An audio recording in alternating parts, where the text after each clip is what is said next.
प्रिय विद्यार्थियों, हम बीए प्रथम वर्ष इतिहास के प्रथम प्रश्न पत्र के अंतर्गत भारत में विदेशी शासकों के संदर्भ में शकों, बैक्ट्रियनों और पारसियों की चर्चा कर चुके हैं। इसी क्रम में आज हम कुषाणों की चर्चा करेंगे। इस संदर्भ में विशेषतः कनिष्क के विषय में चर्चा की जाएगी।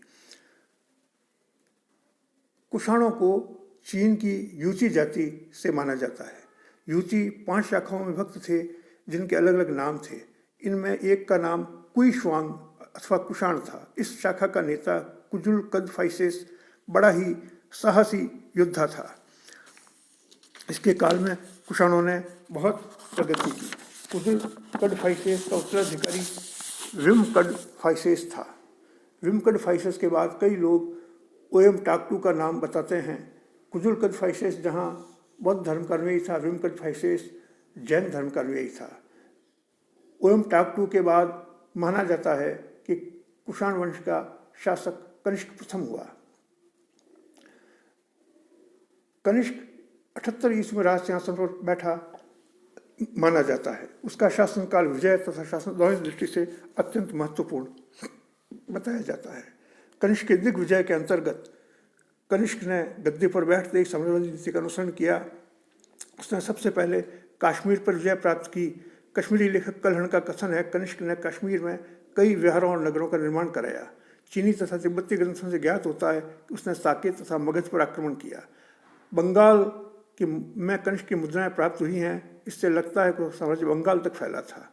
एक शिलालेख से ज्ञात होता है कि उसने सिंधु नदी की घाटी पर अधिकार स्थापित कर लिया था।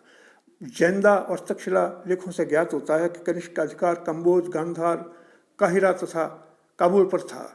कनिष्क का राज्य अफगानिस्तान की सीमा तक फैला था। कनिष्क के पूर्वज कुजुल कदफाइसेस ने पार्थियन राजा को पराजित किया था। इस पराजय का बदला लेने के लिए पार्थिया के राजा ने कनिष्क पर आक्रमण किया। इस युद्ध में पार्थिया का राजा परास्त हुआ। कनिष्क ने चीन के राजा के साथ भी लोहा लिया। उन दिनों चीन में होती नामक राजा शासन कर रहा था। कनिष्क ने अपने राजदूत के साथ होती के पास यह प्रस्ताव भेजा कि अपनी कन्या का विवाह कनिष्क के साथ कर दे। होती ने प्रस्ताव को अपमानजनक समझा और कनिष्क के राजदूत को बंदी बना लिया। इस पर कनिष्क ने चीन के राजा पर आक्रमण कर दिया। इस युद्ध में कनिष्क को सफलता नहीं मिली और वह परास्त होकर वापस लौट आया। कुछ समय पश्चात होती के मर जाने पर कनिष्क ने दूसरी बार चीन पर आक्रमण किया। इस बार उसे सफलता प्राप्त हुई।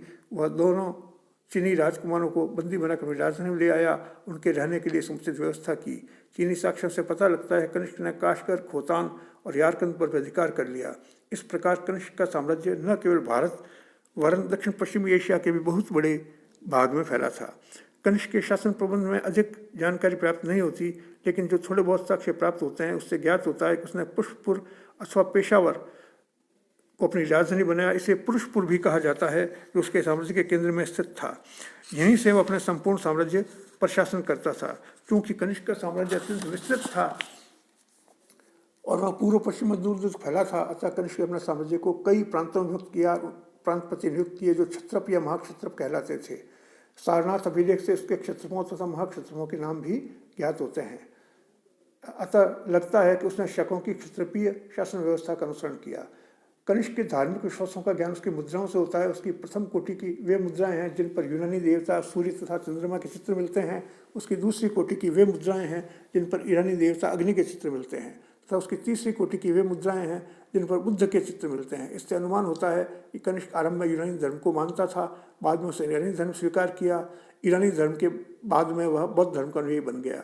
उसकी मुद्राओं में ज्ञात होता है कि कनिष्क में उच्च कोटि की धार्मिक सहिष्णुता थी। वह समस्त धर्मों को आदर की दृष्टि से देखता था। इसी से उसने अपनी मुद्राओं में यूनानी, ईरानी, भारतीय तीनों देवताओं को स्थान देकर सम्मानित किया।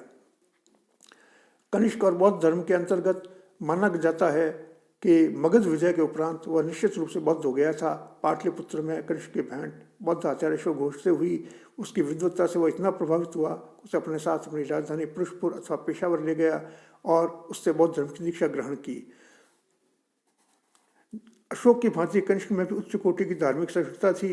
इन दोनों सम्राटों ने बौद्ध धर्म को आश्रय दिया, परंतु अन्य धर्मों के साथ भी उन्होंने किसी प्रकार का अत्याचार नहीं किया। कनिष्क की मुद्राओं में बुद्ध के साथ साथ भगवान शिव की भी मूर्तियां मिलती हैं। वह हवन भी किया करता था। इससे स्पष्ट है कि वह ब्राह्मण धर्म में भी विश्वास रखता था। कनिष्क की भांति अशोक की भांति कनिष्क ने भी बौद्ध धर्म को दूर दूर तक प्रसारित किया। अशोक तथा कनिष्क के धर्म में मूलभूत अंतर था।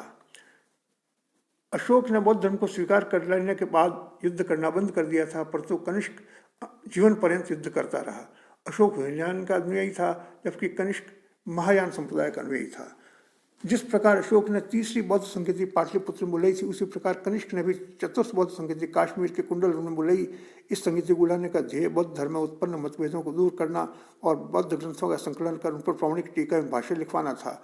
इस संगति में लगभग 500 भिक्षु तथा बौद्ध आचार्य सम्मिलित हुए। यह सभा बौद्ध आचार्य वसुमित्र के सभापतित्व में हुई। आचार्य अश्वघोष ने उपसभापति का आसन ग्रहण किया। इस सभा की कार्रवाई संस्कृत भाषा में हुई थी। इसे स्पष्ट है कि संस्कृत भाषा का सम्मान इस समय बढ़ रहा था। इस सभा में बौद्ध धर्म में उत्पन्न मतभेदों को दूर किया गया और त्रिपिटकों पर प्रामाणिक टीकाएं लिखाई गईं। कनिष्क ने इन टीकाओं को ताम्र पत्थरों पर लिखवाकर उन्हें पत्थर के संदूक में रखवाकर उन पर स्तूप बनवा दिया। चतुर्थ बौद्ध संगति की सबसे बड़ी उपलब्धि यह थी कि बौद्ध धर्म के महायान संप्रदाय को मान्यता प्रदान की गई। महायान बौद्ध धर्म का प्रगतिशील तथा स्वभाविक संप्रदाय था, जो देश तथा काल के अनुसार बौद्ध धर्म में परिवर्तन करने के पक्ष में था। अब बौद्ध धर्म का प्रचार विदेशों में हो गया था। भारत पर आक्रमण करने वाले विदेशियों ने बौद्ध धर्म को स्वीकार कर लिया था। ऐसी स्थिति में बौद्ध धर्म में थोड़ा बहुत परिवर्तन आवश्यक हो गया था। इसके अतिरिक्त भारत में भक्ति मार्ग का प्रचार हो रहा था, इससे बौद्ध धर्म प्रभावित हुए बिना न रहा। इस समय ब्राह्मण धर्म का प्रचार भी जोरों से चल रहा था। इन सब कारणों से महायान पंथ बौद्ध धर्म में चलाया गया। यह पंथ भक्तिवादी अवतारवादी था, मूर्तिवादी बन गया। महायान संप्रदाय वाले बुद्ध को ईश्वर का अवतार मानने लगे, उनकी तथा बोधिसत्वों की मूर्तियां बनाकर उनकी उपासना करने लगे। यद्यपि महायान संप्रदाय का बीजारोपण कनिष्क के पहले ही हो चुका था, परंतु उसे मान्यता बौद्धों की चतुर्संगति में दी गई।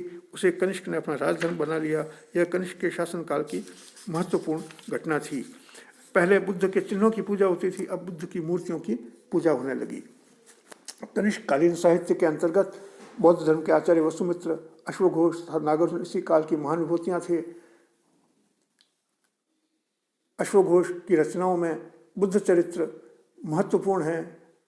नागार्जुन महायान पंथ का प्रकांड पंडित और प्रवर्तक था।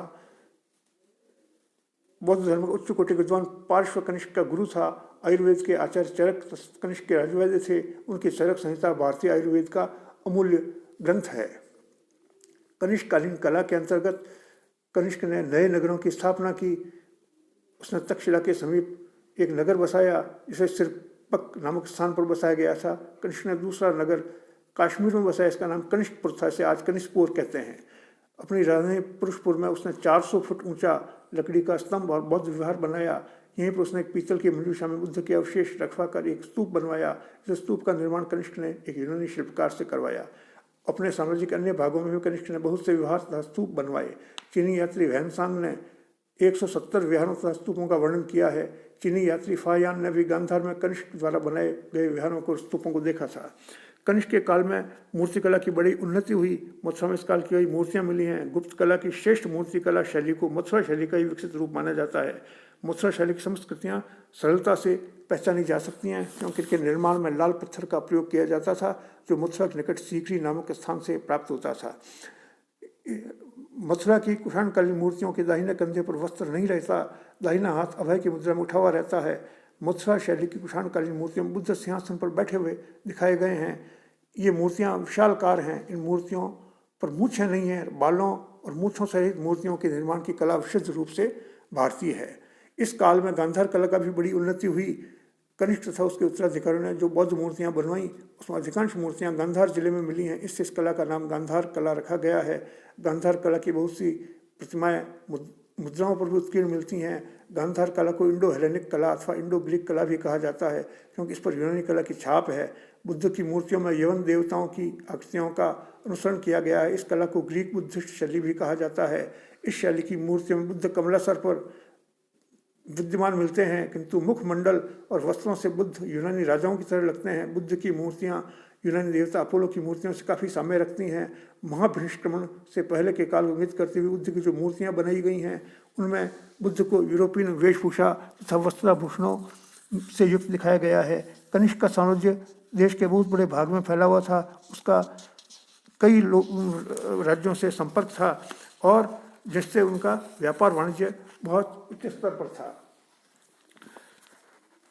सांस्कृतिक संबंध के साथ साथ व्यापारिक संबंध भी विदेशों के साथ बढ़ता चला गया। कनिष्क की उपलब्धियों के अंतर्गत वह महान विजेता था, कुशल प्रशासक था, महान धर्म तत्ववेत्ता था। महान निर्माता था, साहित्य तथा कला का महान प्रेमी था। कहा जाता है कि कनिष्क ने 78 ईस्वी से 102 ईस्वी तक 24 वर्ष शासन किया। दंत कथाओं से ज्ञात होता है कि कनिष्क की प्रजा उसकी सामरिक प्रवृत्ति तो साम्राज्यवादी नीति से अप्रसन्न हो गई। उसके सैनिकों ने षड्यंत्र रचकर उसकी हत्या कर दी। यह घटना 102 ईसा में बताई जाती है। कनिष्क के उत्तराधिकारियों के अंतर्गत वशिष्ठ, हुविष्क तथा कनिष्क द्वितीय की जानकारी मिलती है। अंतिम कुषाण शासक का नाम वसुदेव था, जिसका राज्य केवल मथुरा तथा उसके निकटवर्ती प्रदेशों तक सीमित था। प्रिय विद्यार्थियों, आज की वीडियो में इतना ही। धन्यवाद।